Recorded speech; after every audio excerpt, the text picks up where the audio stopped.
চাল কুমড়োর রুই মাছের মাথা দিয়ে আমি চাল কুমড়োর ঘন্ট বানাবো, তাই আমি আপনাদের দেখাবো। একটু সাথে থাকুন প্লিজ। আমি কড়াইতে তেল দিয়েছি, দেখতে পাচ্ছেন। আমি দিয়ে দিলাম ছোট্ট ছোট্ট করে কেটে নেওয়া মাছের মাথা টুকরোগুলো।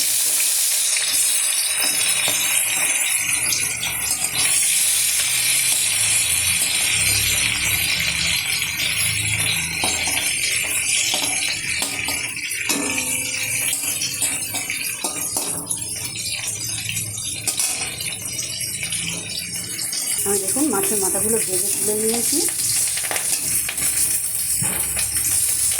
আমি দেখাচ্ছি, দেখুন অল্প করে গরম মশলা আর জিরে দিয়েছি, ফোড়ন, বাবা আদা আর রসুন বাটা।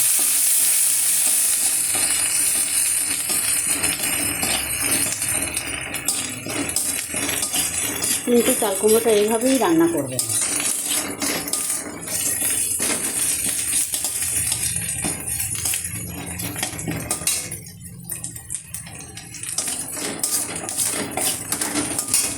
দিলাম কিছুটা পেঁয়াজ বাটা।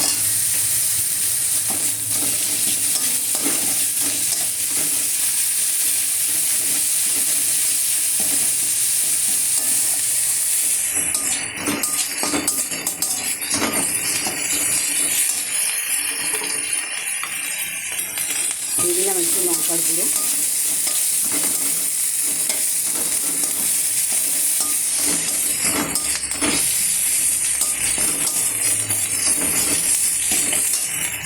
দিয়ে দিলাম একটু চিনি পরিমাণ মতো।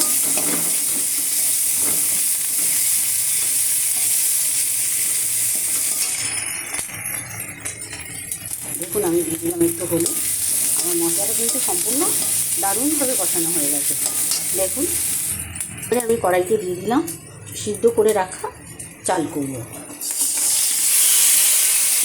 আমি পুরো জলটা কিন্তু ঝরিয়ে নিই, অল্প জল দিয়ে সিদ্ধ করেছি, সেই জলটাই আমি রেখেছি।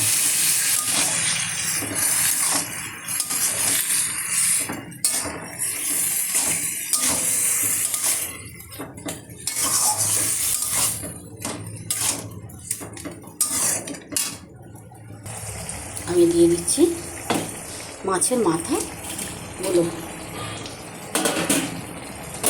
ভেজে নেওয়া মাছের মাথাগুলো আমি দিয়ে দিলাম। সুন্দর করে ফুটে যাক।